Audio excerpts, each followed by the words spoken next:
நீங்கள் தவறவிட்ட எபிசோடுகளை இப்பொழுதே காணுங்கள் உங்கள் Tandivan.com மற்றும் Tandivan யூடியூப் சேனலில்.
நில்லுடா.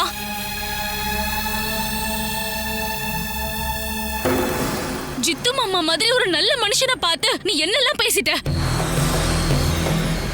நீ இந்த மாதிரி கேவலமா பேசுறதுக்கு நீ எங்க இருந்து இதெல்லாம் கத்துக்கிட்ட? தப்பு பண்ணிட்டு அதை நியாயப்படுத்துறியா? என்னடா நாங்க ரெண்டு பேரும் என்ன தப்பு பண்ணிட்டோம்? இதை விட வேற என்ன நான் தெளிவா சொல்லணும்? என்னையும் ஜித்து மாமாவையும் அந்த அளவுக்கு கேவலமானவங்கன்னு நினைச்சுக்கிட்டு இருக்கியா? அப்ப எதுக்காக அவனை வீட்டுக்கு வர சொன்ன? நீ என்ன அக்கிரமம் பண்ணாலும் சரி, அதை கேக்குறதுக்கும் சொல்றதுக்கும் இந்த வீட்ல ஆம்பளை இல்லைன்னு தானே நினைச்சிட்டு இருக்க? நீ எல்லாம் ஒரு ஆம்பளையா? ஆமாண்டி, இந்த வீட்ல நான் தான் ஆம்பளை. அத உனக்கு இப்ப புரிய வைக்கிறேன்.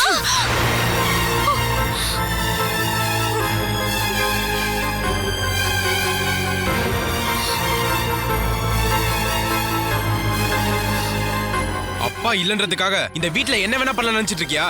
அப்பா வேணா விட்டு போயிருக்கலாம், ஆனா நான் இங்கதான் இருக்கேன்.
அகிலா,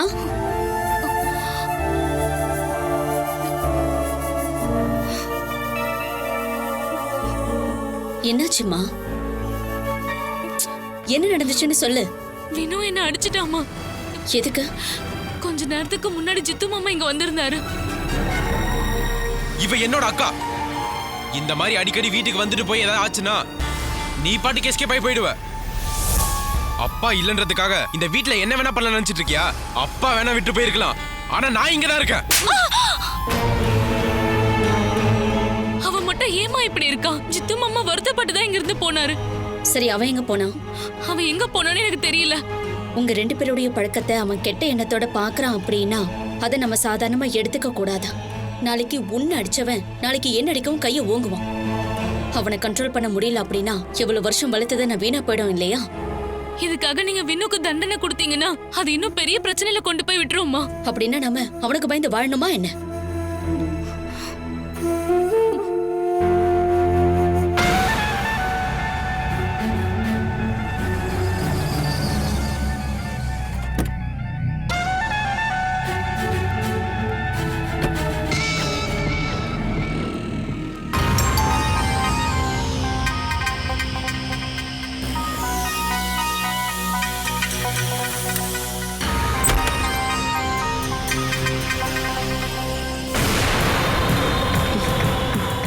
நான் கால் பண்ணும்போது நீ ஏன் எடுக்கல? நான் ஆஃபீஸ்ல இருந்து வந்துட்டு இருந்தேன், கவனிக்கல. உன் கவனம் எதுலயுமே இல்ல, அதான் பிரச்சனையே. என் பையனை என்னை விட உனக்கு நல்லா தெரியும்ல, ஆனா உன் பையனுக்கு அது தெரியல. அதை சொல்லி கொடுக்கத்தான் நான் வந்திருக்கேன். அவன் இங்க இல்லையே. ஜித்து கிட்ட அவன் மோசமா பேசினா அப்படின்னு இங்க வந்ததுக்கு அப்புறம் தான் அகிலா என்கிட்ட சொன்னான். சாரிடி. உன்னோட சாரி கேட்கறதுக்காக நான் வரல. நீ வா, நம்ம உள்ள உட்காந்து பேச. நான் வரல. நீ வாடி, வா உட்காரு. நான் இங்க உட்கார்றதுக்கோ உன்னோட சாரி கேட்கறதுக்காக இங்க வரல. ரோட்ல போற வர பொண்ணுங்களை கேலி பண்றவங்கள பேசுற மாதிரி என் பையனை அவன் ரொம்ப மோசமா பேசி அசிங்கப்படுத்திருக்கான். என் பையனுக்கு அவனை அடிக்கிறதுக்கு தைரியம் எல்லாம் இல்லாம இல்ல பாலா. அந்த மாதிரி ஏதாவது நடந்தா நீ வருத்தப்படுவன்ற காரணத்துக்காக தான் அவன் பேசாம வந்தான். அது தெரியுமா? நான் சொல்றதை தயவு செஞ்சு கேளு பிரீத்தி. அவன் வந்த உடனே நான் இதை பத்தி கேக்குறேன். நீ கேட்க மாட்ட. ஏன்னா கேட்கறதுக்கு உனக்கு பயம். ஆனா எனக்கு அந்த பயம் இல்ல. என் பையன் ஜித்து அகிலா கிட்ட எந்த அளவுக்கு மரியாதையா நடந்துக்கிறான்னு எனக்கு நல்லாவே தெரியும். அதே மாதிரிதான் அவளும் நடந்துக்கிறா. அவங்க ஒருத்தருக்கு ஒருத்தர் அன்பா பாசமா இருக்காங்க.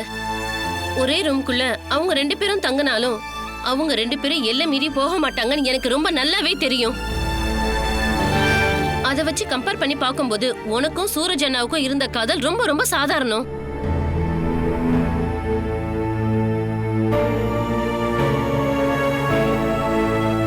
இந்த மாதிரி உயிருக்கு உயிரா காதலிச்சிட்டு இருக்க ஜித்துக்கும் அகிலாவுக்கும் எதிரா வினு இந்த மாதிரி கேவலமா பேசிட்டு இருக்கான். கண்டிப்பா அதை என்னால சகிச்சுக்க முடியாது பாலா. நாம எத்தனை வருஷமா ஒரு குடும்பம் மாதிரி வாழ்ந்துட்டு இருக்கோம்.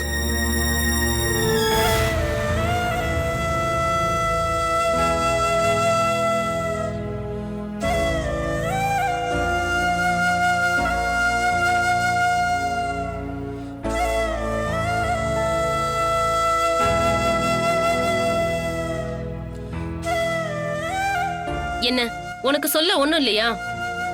நான் என்ன சொல்லணும்னு நினைக்கிறேன், நீ சொன்னது எல்லாமே உண்மைதான். ஜித்து போனதுக்கு அப்புறமா வீட்டுல ஆள் இல்லாத நேரத்துல காதலனை வர சொல்லிருக்கே அப்படின்னு வினு அகிலோட கணத்துல அரைஞ்சிருக்கான். அவளுக்கு ஆறுதல் சொல்றதுக்கு என்ன பண்றதுன்னு தெரியாம தான் நான் இருக்கேன்.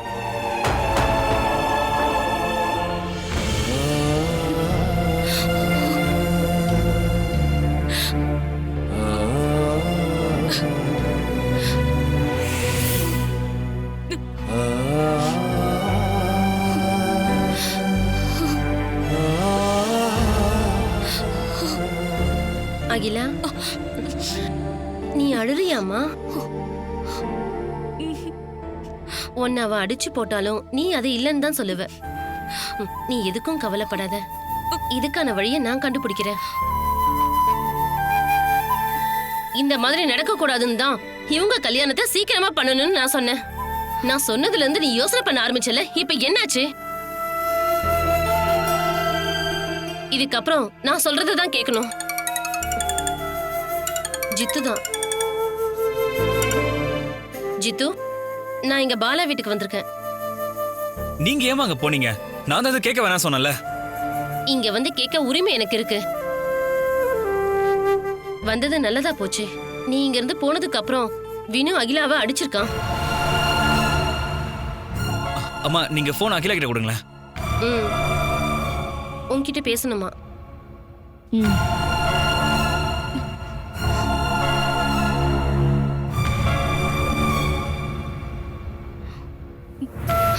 ஜித்து மாமா, வினு உன்னை அடிச்சானா அகிலா? அதுவும் என்னால? அவன் உங்ககிட்ட ரொம்ப மோசமா பேசினதை நினைச்சுதான் எனக்கு வருத்தமா இருக்கு.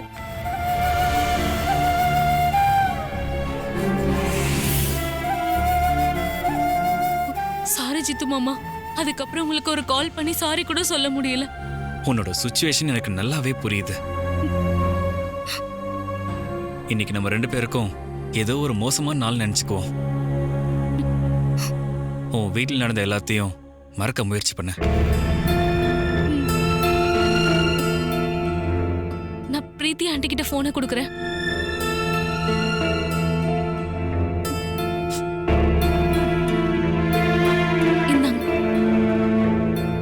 ஹலோ ஜித்து. இங்க பாருங்கம்மா, வினு கிட்ட எந்த சண்டையும் போடாம முதல்ல கிளம்பி வாங்க. நீ போனை வை. நீ இன்னைக்கு வினுவோட விஷயத்துல ஒரு முடிவு எடுத்தாகணும். வினுவுக்கு இருக்கிற இந்த குணம் வேணுகிட்ட இருந்து வந்திருக்கு பாலா. அவன் இந்த மாதிரி பண்றதெல்லாம் தப்பா புரிஞ்சுக்கிட்டதாலயோ இல்ல சின்ன வயசுங்கிறதுனால இல்ல, இது அவனுக்கு வந்திருக்க வியாதி.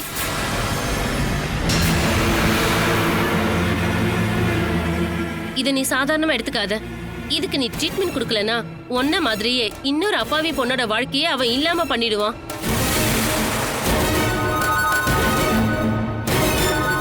அப்படி ஒரு விஷயம் நடக்கிறதுக்கு முன்னாடி அவனை நம்ம திருத்தணும்.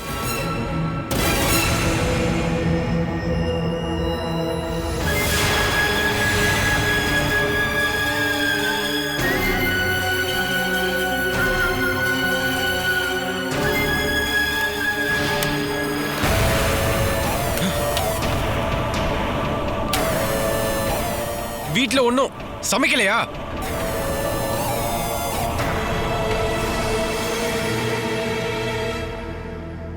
ச்சே.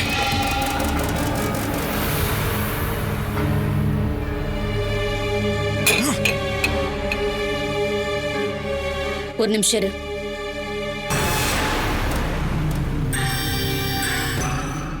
இங்க வா.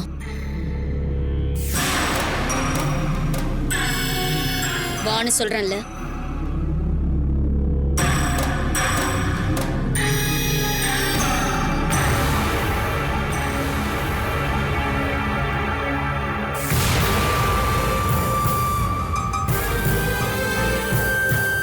அகிலா,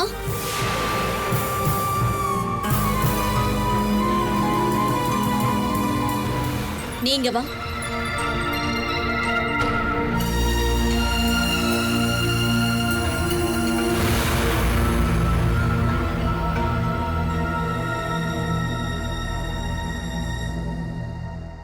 நீ இவ்வளவு அடிச்சியா?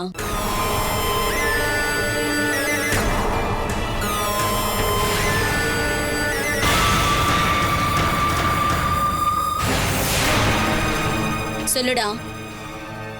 அதான் அவன் சொல்லிருப்பாளே. உன் மனசுக்குள்ள கெட்ட எண்ணம் இருக்கிறதுக்கு இவதான் காரணமா? நீங்க நியாயப்படுத்தி பேசலாம், ஆனா வீட்ல யாருமே இல்லாத நேரமா பார்த்து எவனோ ஒருத்தன் வீட்டுக்குள்ள வந்துட்டு போனா அப்படின்னா நான் கண்டிப்பா அடிப்பேன். சித்து எப்படா வேற ஒருத்தனா இருக்க முடியும்? அம்மாவும் பொண்ணும் சேர்ந்து புது சம்பந்தத்தை உருவாக்குனது எனக்கு தெரியாது. வினு, இவ உன்னுடைய அக்கா. மரியாதையை வைக்கிட்ட மன்னிப்பு கேளு. நான் பண்ணது சரிதான். இந்த மாதிரி நான் மறுபடியும் பார்த்தனா கண்டிப்பா அடிப்பேன்.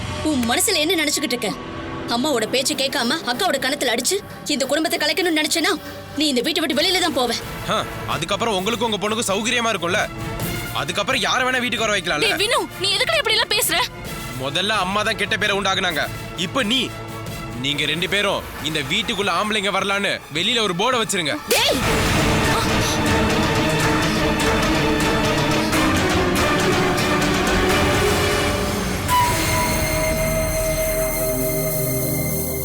நீ என்ன பேசணும்னு உனக்கு தெரியுமா? தெரியுமாடா? அம்மா, நீங்க தேவையில்லாம கோவப்படாதீங்க. எனக்கு எதுக்கு இப்படிப்பட்ட பையன்? இவெல்லாம் உனக்கு ஒரு தம்பியா?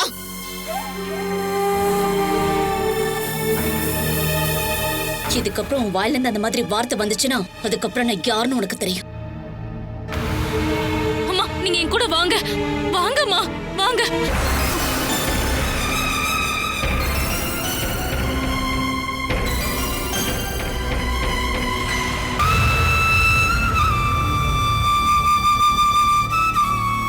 அவன் என்ன பேசினான்னு கேட்டல்ல? அவன் கோவப்பட்டு எதையோ சொன்னதுக்காக நீங்க அவனை விட மோசமா நடந்துக்கிட்டா என்னமா அர்த்தம்? நான் அவனுடைய அம்மா. என் முகத்தை பார்த்து அவன் சொல்லாம சொல்றான் நம்ம வழி தவறி நடக்கிறோம்னு சொல்றான். அவன் சொன்ன அந்த வார்த்தையோட வலி என் மனசுல இருந்து கண்டிப்பா போகவே போகாது. என் வாழ்க்கையில இந்த நிமிஷம் வரைக்கும் என் பையன் நல்லவனா மாறணும் அப்படின்னு ஒரே ஒரு வேண்டுதல் மட்டும்தான் என் மனசுல இருந்தது. ஆனா அது நிறைவேறவே இல்லை. இவன் தானே ஒரு பொண்ணு கொல்றதுக்காக பெட்ரோலோட வெயிட் பண்ணிக்கிட்டு இருந்தான். கூட பிறந்த அக்காவோட கணத்துல அடிச்சிருக்கான். என்னோட முகத்தை பார்த்து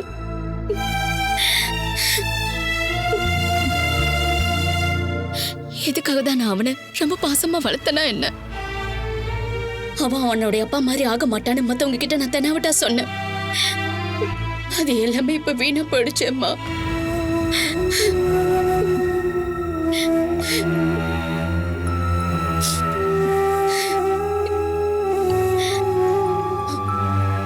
அம்மா, பிரீத்தி சொன்னதம்மா சரி.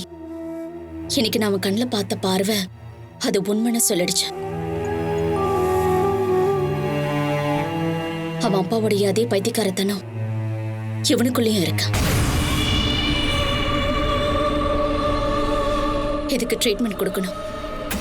இல்லைன்னா நம்ம வாழ்க்கை மட்டும் இல்ல, அவன் கல்யாணம் பண்ணிக்கிற பொண்ணோட வாழ்க்கையும் நாசமா போயிடும்.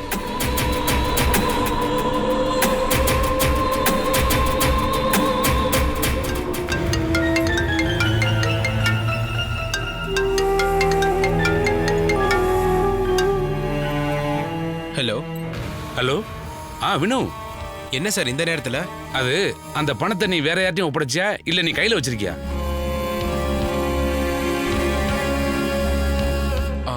அது இங்க பீரோல பத்திரமா இருக்கு.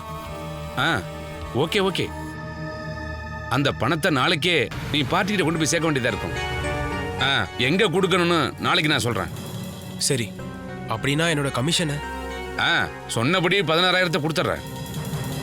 கமிஷனை அந்த 2 லட்சம் ரூபாயிலிருந்து எடுத்துக்க. மீதி பணத்தை அங்க கொடுத்தா போதும். அடுத்த வேலையை பத்தி நான் அங்க வந்து நேர்ல உங்ககிட்ட பேசுறேன். Okay okay. உனக்கு நாளைக்கு கால் வரும், நான் வைக்கிறேன். சரிங்க சார்.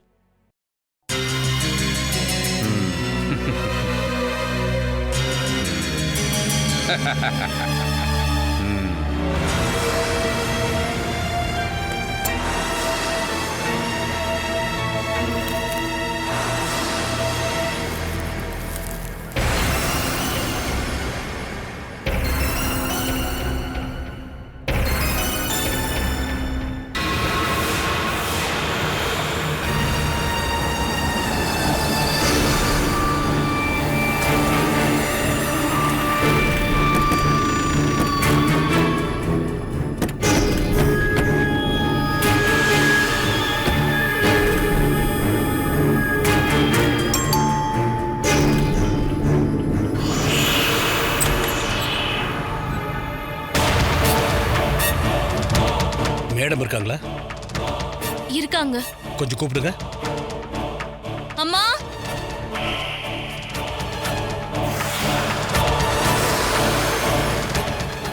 நான் விஜிலன்ஸ் டிஎஸ்பி ராம்தாஸ். என்ன சார் ப்ராப்ளம்? உங்களுக்கு எதிராக ஒரு கம்ப்ளைண்ட் வந்திருக்கு.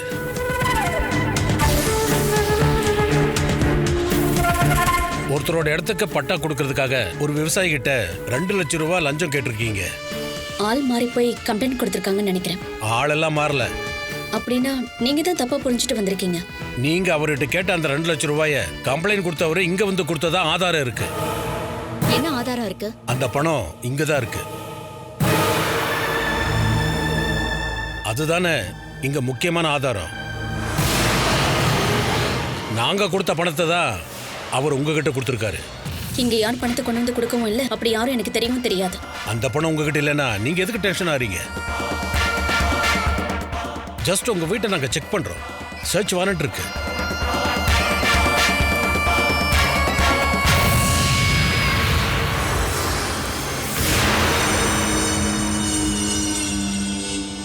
மேடத்துக்கு இதில் ஆட்சேபம் இல்லைன்னா நாங்க எங்க டியூட்டியை பார்க்குறோம். போங்க. Yes sir.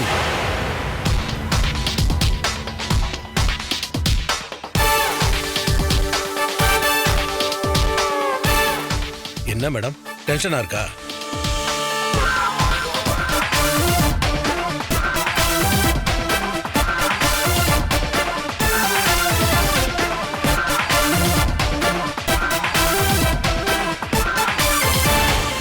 மேடம், உங்க வீட்டில் இருக்கிற டேபிள், லாக்கர், பீரோ சாவியெல்லாம் கொடுங்க, நாங்க செக் பண்ணணும். எடுத்து கொடுமா.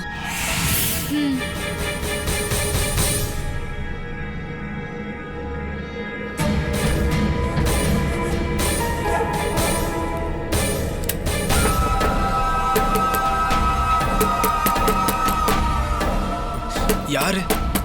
கதவு தருங்க.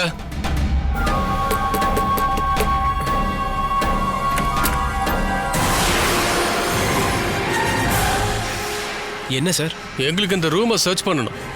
எதுக்காக? லஞ்ச பணத்தை இந்த வீட்டில் மறைச்சு வச்சிருக்காங்கன்ற இன்ஃபர்மேஷனோட தான் நாங்கள் இங்கே வந்திருக்கோம் சார். அவரை சர்ச் பண்ணட்டும்.